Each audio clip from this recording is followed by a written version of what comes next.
O ano foi marcado por excelentes animes. E enquanto tá todo mundo empolgado com Demon Slayer e com a volta de My Hero Academia, hoje falarei sobre um anime do começo do ano que também deu o que falar, The Promised Neverland.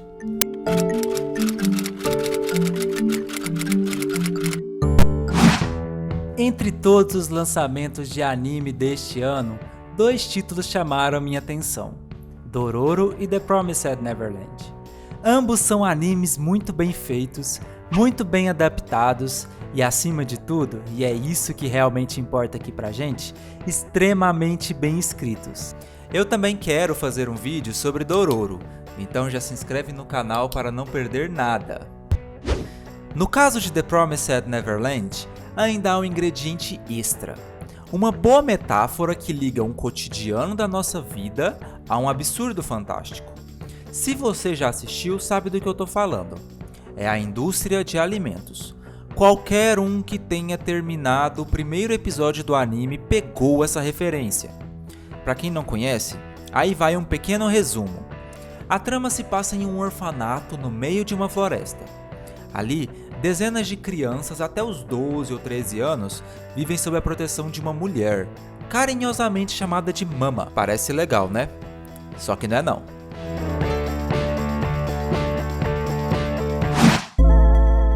Na primeira grande reviravolta da história, e são muitas, descobrimos que não há nada de fofo por trás da vida no orfanato. Essas crianças, na verdade, são criadas para um propósito bastante macabro.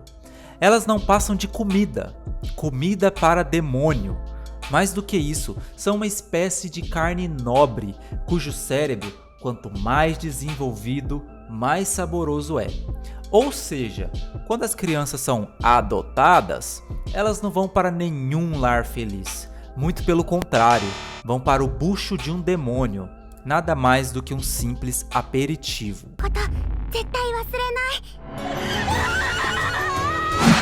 Apesar de jamais trazer essa alegoria de forma direta, jogada na cara do telespectador, a história pode sim fazer um paralelo sutil e ao mesmo tempo cruel com a indústria de alimentos do nosso mundo. Para ser mais específico, a indústria da carne. Me faz lembrar o filme A Fuga das Galinhas. A diferença, claro, é a forma como esse paralelo é traçado. Ao dar consciência e traços humanos para as galinhas, somos capazes de nos identificar com as personagens do filme. Mas elas ainda são aves.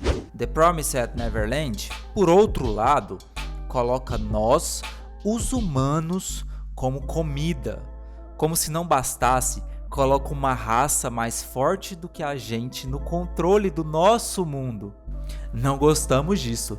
Estamos acostumados a ser o topo da cadeia alimentar. Ao nos colocar como comida, os autores Kaio Shirai e Pozuka Demizu conseguiram fazer a sua mensagem ser ainda mais eficaz. Afinal, o que os demônios fazem com aquelas crianças não é muito diferente do que nós fazemos com os nossos animais. É como se elas fossem pedaços de carne.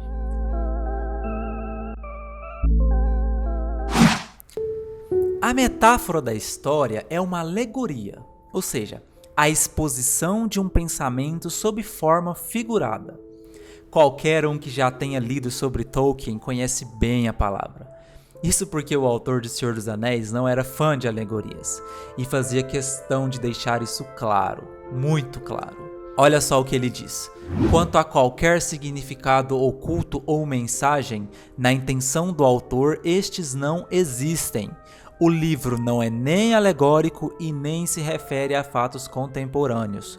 Conforme a história se desenvolvia, foi criando raízes e lançou ramos inesperados, mas seu tema principal foi definido no início pela inevitável escolha do Anel, com o elo entre este livro e O Hobbit. Essas foram as palavras de Tolkien no prefácio do livro A Sociedade do Anel. Percebeu o tom? E não foi a primeira vez não, viu?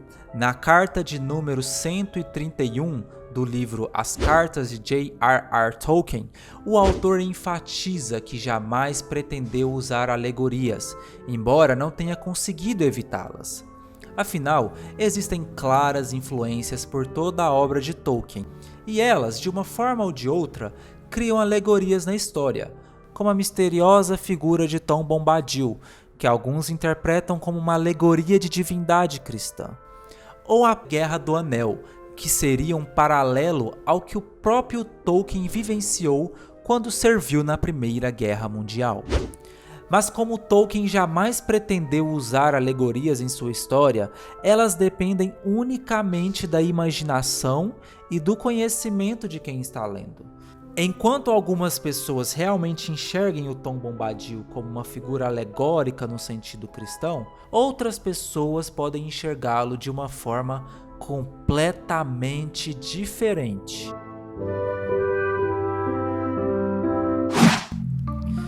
Diferente de Tolkien, Kaio Shirai parece não se incomodar com as alegorias levantadas por sua história, embora este ainda seja um assunto que levante discussões. Afinal, alegorias são subjetivas. Mesmo quando a gente considera esta metáfora para a indústria de carnes, existem diferentes interpretações. O interessante aqui é a forma como isso foi feito. O anime, assim como o mangá em seu primeiro arco, pega um elemento cotidiano da nossa vida e o utiliza como metáfora, ou seja, faz uma alegoria. E uma alegoria construída de forma absurda e ao mesmo tempo sutil. Uma pessoa mais desatenta talvez nem perceba os paralelos. Talvez essa mesma pessoa tenha sentido pena das galinhas na animação da DreamWorks, como também sentiu pena das crianças de The Promised Neverland, sem jamais perceber que o motivo para esse sentimento é exatamente o mesmo. Lá no fundo, sentimos uma empatia pelos personagens, sem necessariamente perceber como e por que isso acontece. Como são alegorias, outras pessoas podem ter uma visão completamente diferente e até mesmo absorver outras mensagens da obra. O efeito de uma metáfora é forte, por mais sutil que seja, e ela deve ser sutil para funcionar. Mas como autor, como você pode fazer uso dela? A resposta, é claro, está na premissa. Como falei em outro vídeo, a premissa, para muitos autores, é o primeiro passo para a construção de uma história. Eu não só concordo, como acredito que você já deve escrever a sua história com ela em mente. No caso de uma metáfora como premissa, isso é ainda mais importante. Afinal, você vai construir toda a sua trama em cima de uma mensagem subjetiva sobre algum aspecto da vida. Suponha que você queira criar uma história sobre depressão sem falar de depressão.